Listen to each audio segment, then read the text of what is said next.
Hi everyone, my name is Matt and welcome to another video in my Bullet Journal Basics series. If you want to watch earlier videos in this series about setting up your index, the daily, monthly, and weekly spreads and reviews and previews, all of it, make sure you check out the playlist that's going to be linked below in the description and also in the end screen at the end of this video. Anyway, if you are here, thank you so much for watching.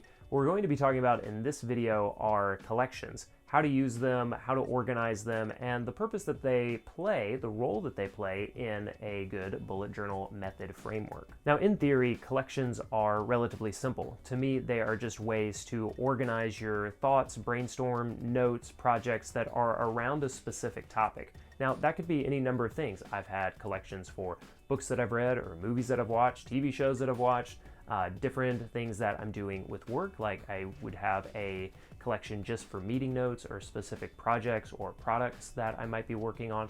All of those are examples of ways that I have used collections in my bullet journal. I'm going to use a few different bullet journals to show you how I use collections because there are a few different ways that I have been using them.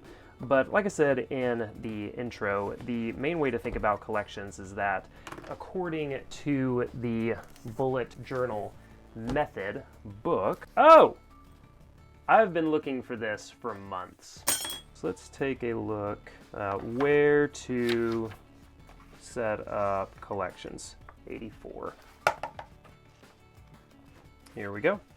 So Ryder, who created the bullet journal notebook and method, defines collections as comprised of modular blocks, and each module is a template designed to collect and organize related information, and that's why we refer to them as collections. They're interchangeable, reusable, and customizable. The way that I use and track collections in my bullet journal, and for 2020 I'm using the Clear Habit Journal from Baron Fig, is first and foremost, I like to get into these collections and start tracking them in the index. So the first one that I might have is, let's look right here. I have this one, this is kind of combining two things, but I have this low-key future log on 174.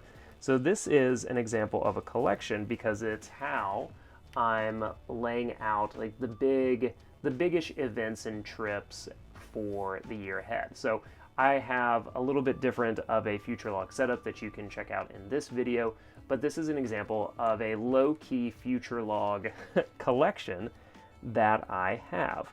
The other way that I might use a collection is that to me, each month is a type of collection. So I have them all listed right here. And then I also have page 138 is where I start my notes collection. So I can quickly find this because of the index. I can see these are my January notes collection. There are a lot of different other ways that you can use collections, like Ryder referenced in his book. But say, for example, this was like my mini bullet journal for the month of December, like a transition one. And I had a collection for, surprise, surprise, Christmas list. I had a trip plan collection right here. Again, I reference those back in the index, Christmas list, Asheville week. I have a YouTube videos collection that I was going through right here, along with a year planning. So these are all different kinds of collections. I wouldn't overthink what you feel like a collection has to be, or that it has to be a certain number of pages or words or anything like that. It could just be one page and you note it in the index so you can find it later. The key idea here is that these are ideas, thoughts, tasks organized around a specific topic, project, or like something that you want to create about. And the reason for this is that if you just have a bunch of like one-off ideas or notes, then those can kind of just go in your regular normal spread, or if you use just, I have a giant kind of like notes section in my bullet journal as well.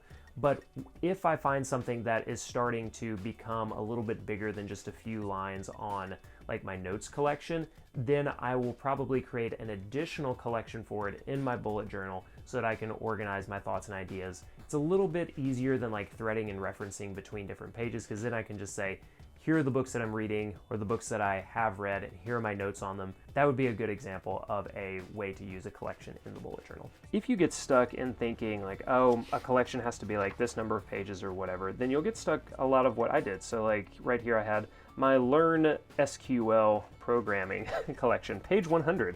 Let's see how that went. So we can go in here and not very well. So I had a half page. And I honestly think that feeling like I failed in creating a like super duper collection was one of the reasons that I didn't like feel as confident like continuing to learn, because I had done such a bad job with the collection. And it's not as similar, but let's look right here on book collection, page 50. Now, I read a lot of books in 2019, but I didn't really do a very good job with the books collection. There is only one book listed here, and I know that I read more than one book. But if I had just kept it pretty low key and not been hard on myself, then maybe instead of book collection, I should have just said Company of One, which is the name of the book. But that's all you have to do for collections. Just think of them like Ryder said in the bullet journal method. They could be one page, they could be a half page. Put them anywhere that you want in your bullet journal, and then just go back into your index and note where they are, like I've done right here. The low-key future event collection, page 174. Easy peasy to get to and see what I have going on for the upcoming year. Thanks so much for watching this video on collections in the bullet journal, which is a part of my basics series. In the next video, I'm going to be talking about trackers.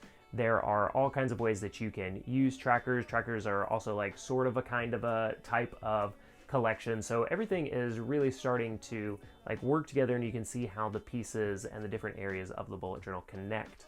The trackers are a huge part of that. A lot of people use trackers, so I'm going to give you some really simple ideas to get started. Just know that it can be as simple as like making a list of like the days or times that you want to like do or accomplish something, and then just checking a box.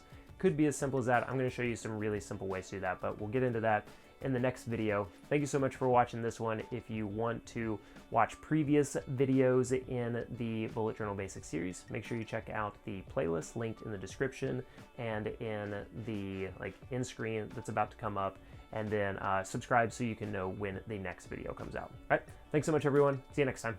Bye. I didn't really plan on the light going out right then, but that was pretty cool. Bye.